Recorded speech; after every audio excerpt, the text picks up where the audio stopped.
hapit tanang blames padong gyud ngadto sa administrasyon ni former President Rodrigo Duterte. Ingon man ganing atong ombudsman na di man na sayo po nang ila nga kuan ang picture nagpakita na nga niadto pa nang before pa sa 2022. Imagine na nangita sila sa kamatuoran ebidensya kinsa gyud nangawat aning atong mga trilyon. Ang nisulti ana mo'y ilang imbestigahan diretso. Automatic na musulti gani ka nga ang kurakot mao ang kaatbang mga Duterte, automatic ka with open arms. 18 tagsa-tagsaon nilag interview individually. Kay ila ko nung susihon kung credible ba sila nga mga witnesses. Gisupalpak dayon sa duha ka lawyers nga banggiitan kayo, Attorney Baligon, si Attorney Topacio o si Defensor. Mao na gitawag kung sala na gani atong hisgutan, be honest to yourself. Dagdagan, Mahalita News Update. Ang pag-ampo duha sa daigya po na kaklase. Dunay nag-ampo nga ikalipay sa atong Ginoo, na asay nag-ampo nga dili ikalipay sa Ginoo. Gisgutan na sa unang pagbasa nga karon sad sa ato sang ebanghelyo. Matud pa sa unang pagbasa o gihisgutan sad sa Salmo, unsa to? Makanunayong gugma dili sakripisyo. So ang Ginoo mudawat man gina sa atong sakripisyo sa maaning pagsimba, kaning pag-offer, kanang inyong paghugs kolekta, mudawat yung Ginoo ana, malipay sad siya. Pero kung wa kay gugma sa Ginoo ug sa imong isigkatawo, bisag unsaon panimog ampo, bisag unsaon panimog offer di ay dili malipay ang Ginoo. Gilingay mong tupad ing nahigugma ka nako. Pangutan na ba? Aw di ka mahigugma ng imong tupad. Mao na bisag unsaon panimog ampo, bisag mag 2,000 Hail Mary pa kadiha, Divine Mercy Chaplet alas 3, Rosario kaadlawon, Bilar inig ka alas 9 hangtod alas 12, hangtod pas gabi hala Rosario na sad, dako na kay kubal imong tuhod, pero gakus mo dang imong naong sa usa o duha nimo kasilingan, way kapuslanan. Wa ginay kapuslanan. Muna, siguro o nato na kining ato rong pagsimba mapuslanon. Pero musimba sad ka nga kunuhay na higugma ka sa imong isigkatawo o sa tanang tao, pero di sad ka muhalad sa Ginoo sa paghug na lag kolekta. Aka na mas dako ng salaa. Kaya ang imo nagyong ang imo na gyung gisalik ko ay ang simbahan na gyud, ang balay sa Ginoo, anan ni samot na hinuong kagkabati. So sa Pariseo o sa kobrador sa buhis, nalipay ang Ginoo sa kobrador sa buhis. Pulos po to sila nihatag. Kay bawo ko nga katong Pariseo, faithful kay siya, kay law-abiding man siya, kada gyud semana siya muhatag. Kato tingaling kobrador sa buhis, panagsara to muhatag, kay panagsara man sa to musimba. Pero muhatag ito kay ilam ng balao dito sa templo. Ang nakalahi lang, ang kobrador sa buhis, wa makigkumparar sa iyang kaugalingon ngadto sa Pariseo. Ang Pariseo nagtamay sa kobrador sa buhis ug nagdaig sa iyang kaugalingon. Samtang ang kobrador sa buhis nagtamay sa iyang kaugalingon, wa magtamay sa uban. Nindot kay na kanabitang manaway ta, nindot natong sawayon ang atong kaugalingon. Sa mga political leaders nato karon, mga Marcos group, Duterte's group, o Pinklawans group, kinsa Manila ang kusog kay motamay sa ilang kaatbang. Kanang kusog ay manaot ba? Kamo kay bawo na mo ana. Kanang kusog ay manaot siyang kaatbang, lain na sana natong basihanan, ayaw ginagbutari. Kanang kusog ay manaot sa iyang kaatbang. Ana magi panahon nga manaot, pero kanang kusog jud kay ba murag 100% na lang manaot sa iyang kaatbang.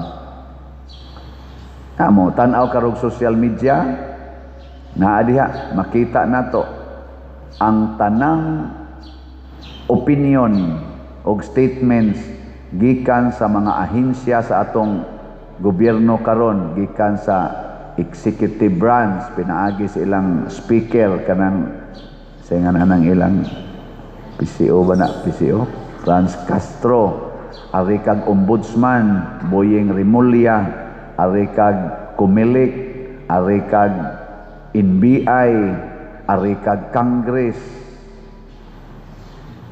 Ay no, ang Congress nasa pipila nga mo supak, pero sa ilang majority ba murag ang gada ba ari sa Senate ang ilang presidente diha.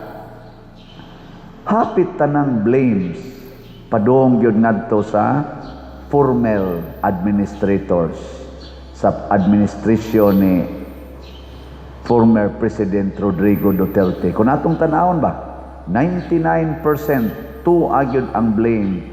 Hasta guning mga malita nga gisulti nila ni aning 18 Marines. Ingon man ganing atong ombudsman na di man na sayo po nang ila nga kuan ang picture nagpakita na nga niadto pa nang before pa sa 2022. Ang mga malita ko no gi-deliver before pa sa 2022. Ana. So at kisa may administrator before 2022. Nya ang dirisad sa NBI niingon sad wa may delivery ngadto sa Ilocos pag 2023 hangtod 2025. Ani tubag sa mga lawyer sa 18 Marines, nganong di man sad nimo i-appeal ang 2022? Mga ingon ani ba nabitang ang tao nga dili mahigugma, dili sad na siya muangkon sa iyang kasalanan. Magsige pamasa ngadto sa uban kana bitang asawa nga di mahigugma, ang iyang i-blame kanunay ang bana. Bantay mo? Kinsang asawaha dinhi nga dili gyud mo blame sa iyang bana, taas ang kamot. Kanang di gyud mo basol ba, di gyud mo hatag og sayop sa iyang bana. Tanawa di ba pulos mo mga wa mahigugma? Pulos gyud mo way gugma. Kamong tanan way bana, may ratag mga matay ng bana ninyo. Nga nawa na rin mo duklok simbako. Pero nga nang wa man sa gyud mo isas nyong kamot, kay ni-blame man mo. Kani ni amang mga lalaki dinhi, kani murag naam sa gini mga asawa. Ikaw na be, hasta kamo de mga online. Kinsa man ninyo mga banaha nga di gyud mo blame sa inyong asawa kung dunay mga palpak sa inyong kinabuhi isip magtiayon. Taas ang kamot. Ito na. Tabla. 0-0.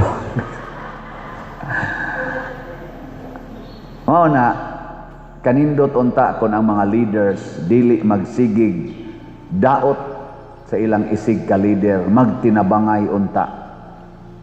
Karon na ako'y nadunggan nga balita, ang Iran mao di ay nagkupot sa kontrol sa pagtransport, meaning oil transport sa kalibutan. Nay main diha nga channel nga dagat nga kanang anha ra gyud moagi ang main nga supply sa oil gikan dito sa Middle East padong sa kalibutan. Ang nagkontrol ana ang Iran. Nyagila na rong pugnan, i-close na tanan, paralyze ang tibuok kalibutan. In general ba? Unya, nganong buhaton mo sa nas Iran, isip pamungot nganong giatake ni.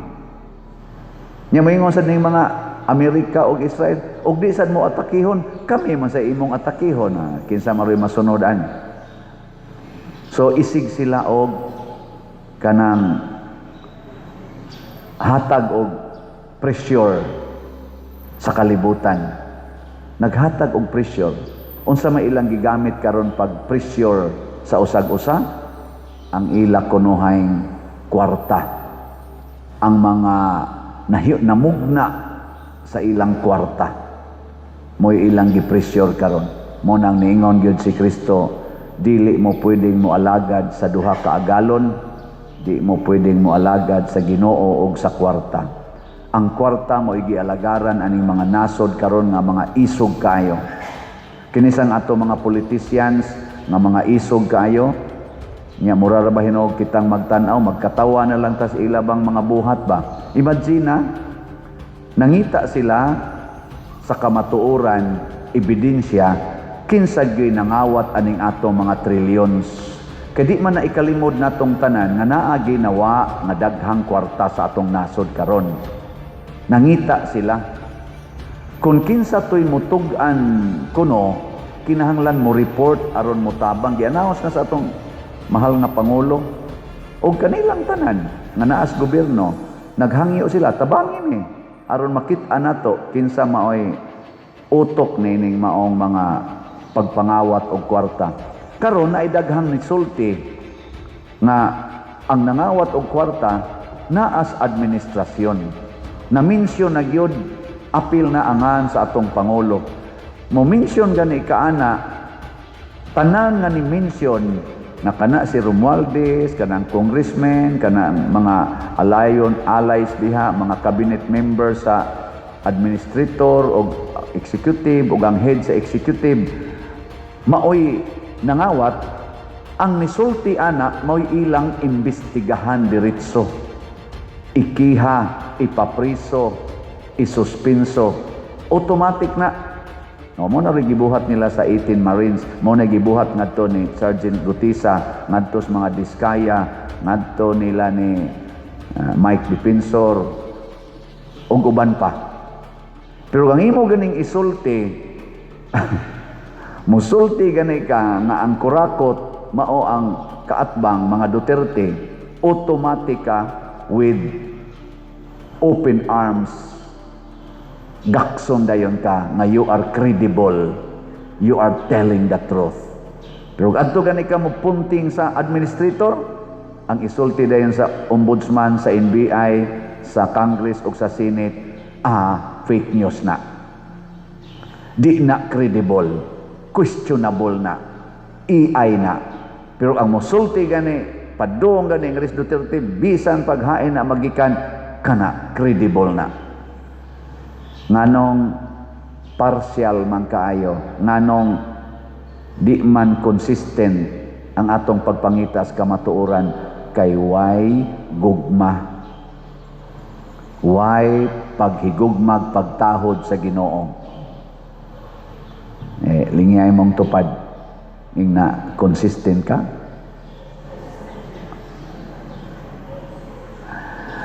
Ako believe lang sa kus mga lawyers karon nga ning protektar aning 18 Marines nga nisulti og kani siya ni protektar sa expose ni Mike Defensor. Gipangpailan man sila, gipang tagaag supina ngadto sa NBI. Pero ang ilang pagdepensa diha jud nako nakita nga kung gamiton lang gyud ang balaod sa tinaro nga paggamit, makanga-kanga gyud ang wa mo gamit sa balaod. Ang mga NBI lawyers mismo nagka-kanga-kanga sa pagtubag. Yano kay musulti ang mga lawyers diri sa 18 Marines og ni Mike Defensor. Gi-question nila ang action kay ang action na gud gisupina sa NBI kay ang NBI gi-deputize kuno sa ombudsman aron i-ascertain ang kanang background information ni ining 18 Marines. Og sila bagay nagsuwat, nagpirma sa kanini ang affidavit katong 18. Gi-appeal sad sila sa Mike Defensor, gi-appeal si Attorney Baligod, kanang ilang lawyer. Pero pag abot nila sa NBI, ang giingon sa taga-NBI dito nga lawyer, pasudlon og kwarto ang 18 tagsa-tagsaon nilag interview individually. Kay ila ko nung susihon kung credible ba sila nga mga witnesses.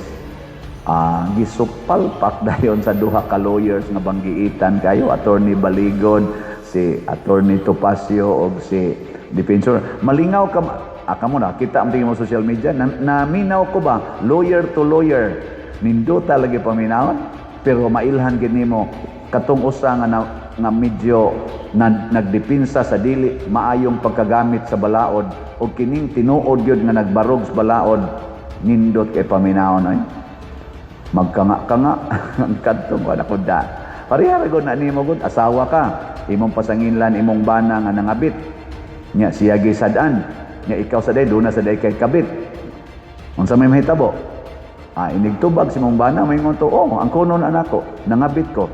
Kay dugay naman tikang nasakpan, nga nangabit ka. Unsa man yung picture? Tanawa ni. Makanga-kanga ka.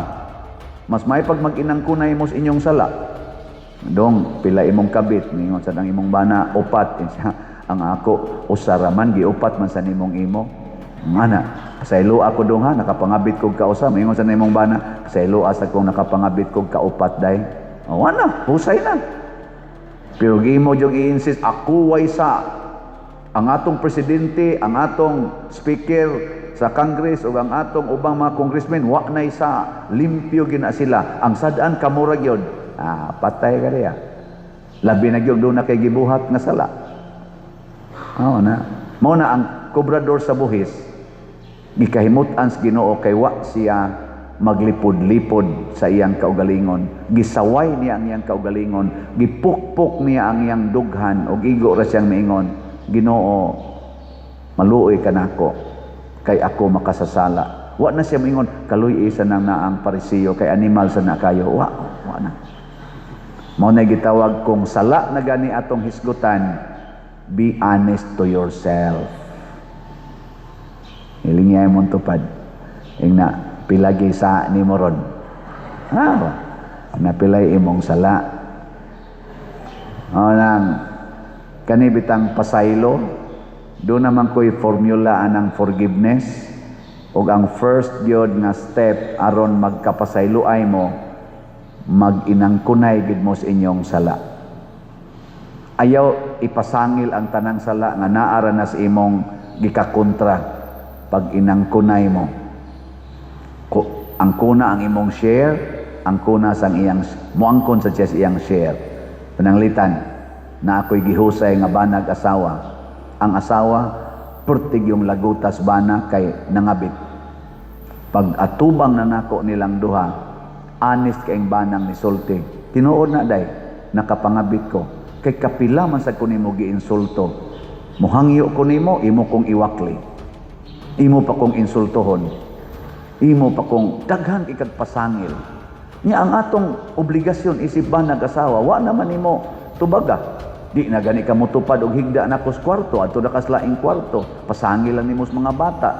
Hay naman ang atong pagkabanag asawa ana. Nya makabasol karon ako, maningadto ko. Di anak ko sila gi ko, nako ikaw sa kay angkon-angkon si mong sa kanang wakli-wakli nimo dako kay nang sa. Maubit ang pagkasal ninyo, kinuptanay mo sa inyong kamot. Wa mo magwinaklihay. Og mintina na, kay hantod nas kamatayon, kasakit o kalipay, pagkuptanay mo sa inyong kamot, anong giwakli mo na nimong kamot sa imong bana? Hikap naman ta nagsugod nimo. Unya, pagwakli nimo, asa mo na niya ihikap? At tos lain, ya karon mo basol ka niya. Mo nagbuang. Ang kuna, nga nang wakli ka, sikag pasangil, labad akong sakit akong buko-buko, sakit akong tiyan, pasangil, makak, tiguang na ta, wa ka di ahilasi, baliwon ba yata, nindog na ta